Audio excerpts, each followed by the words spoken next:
നമസ്കാരം, Tirurangadi today news അപ്ഡേറ്റിലേക്ക് സ്വാഗതം.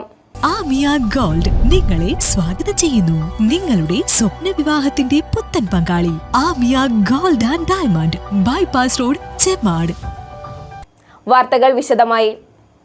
പ്രതിരോധ കുത്തിവെപ്പെടുത്തിട്ടും പേവിഷബാധയേറ്റ 5.5 വയസ്സുകാരി മരിച്ചു.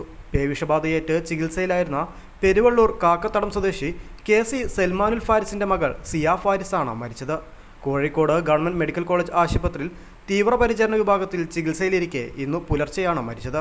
രാത്രി 2 മണിയോടെ മരണം സ്ഥിരീകരിക്കുകയായിരുന്നു. മാർച്ച് 29-നാണ് സിയ അടക്കം 6 പേർക്ക് പട്ടിയുടെ കടിയേറ്റത്. 2 മണിക്കൂറിനകം തന്നെ കോഴിക്കോട് മെഡിക്കൽ കോളേജിലെത്തി പ്രതിരോധ കുത്തിവെപ്പെടുത്തിയിരുന്നു. എല്ലാ ഡോസും പൂർത്തിയാക്കിയെങ്കിലും ഒരാഴ്ച മുമ്പ് പനി വന്നതിനെ തുടർന്ന് ചികിത്സ തേടിയ സിയയ്ക്ക് 4 ദിവസം മുമ്പാണ് പേവിഷബാധ സ്ഥിരീകരിച്ചത്. 29-ന് വൈകിട്ട് 3:30 വീടിനടുത്തുള്ള കടയിൽ നിന്ന് മിഠായി വാങ്ങി വരുമ്പോഴാണ് റോഡരികിൽ വെച്ച് സിയയെ പട്ടി കടിച്ചത്. തലയ്ക്കും കാലിനും ഗുരുതരമായി കടിയേറ്റിരുന്നു. കുട്ടിയുടെ കരച്ചിൽ കേട്ട് രക്ഷിക്കാനെത്തിയ ചൊക്ലി ഹഫീസിനും കടിയേറ്റു. അവിടെ നിന്ന് ഓടിയ പട്ടി പറമ്പിൽ പീടികയിൽ 2 പേരെയും വട്ടപ്പറമ്പ്, വടക്കേൽമാട് എന്നിവിടങ്ങളിൽ ഓരോരുത്തരെയും കടിച്ചു. എല്ലാവരും മെഡിക്കൽ കോളേജിലെത്തി 2 മണിക്കൂറിനകം കുത്തിവെപ്പെടുത്തു. അന്ന് വൈകിട്ട് 6 മണിയോടെ പട്ടിയെ ചത്ത നിലയിൽ കണ്ടെത്തി. ചികിത്സയ്ക്ക് ശേഷം സിയ അന്ന് രാത്രി തന്നെ വീട്ടിലേക്ക് മടങ്ങിയെങ്കിലും 24 മണിക്കൂർ വിശ്രമം നിർദ്ദേശിച്ചിരുന്നു. പിന്നീട് വീണ്ടും മെഡിക്കൽ കോളേജിൽ പ്രവേശിപ്പിച്ച സിയയെ 2 ദിവസത്തിനു ശേഷമാണ് ഡിസ്ചാർജ് ചെയ്തത്.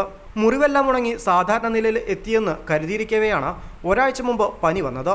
തുടർന്ന് 2 ദിവസം തിരൂരങ്ങാടി താലൂക്ക് ആശുപത്രിയിൽ പ്രവേശിപ്പിച്ചു.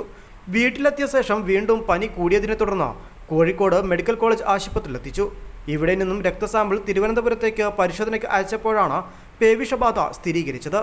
തലയ്ക്ക് കടിയേറ്റതാണ് പ്രതിരോധ വാക്സിൻ ഫലിക്കാതിരിക്കാൻ കാരണമെന്നാണ് മെഡിക്കൽ കോളേജ് അധികൃതർ പറയുന്നത്. IDRV വാക്സിനും ഇമ്മ്യൂണോ ഗ്ലോബിനും കുട്ടിക്ക് നൽകിയിട്ടുണ്ടെന്ന് മെഡിക്കൽ കോളേജ് അധികൃതർ വ്യക്തമാക്കി. റാബിസ് വൈറസ് തലച്ചോറിനെയാണ് ബാധിക്കുക. തലയ്ക്ക് കടിയേറ്റതിനാലാണ് പ്രതിരോധ വാക്സിൻ ഫലിക്കാതെ വന്നതെന്നാണ് ചികിത്സിച്ച ഡോക്ടർമാർ പറയുന്നത്. കുട്ടിക്ക് വീണ്ടും പേവിഷബാധ സ്ഥിരീകരിച്ചതോടെ കടിയേറ്റ മറ്റുള്ളവരും ആശങ്കയിലാണ്.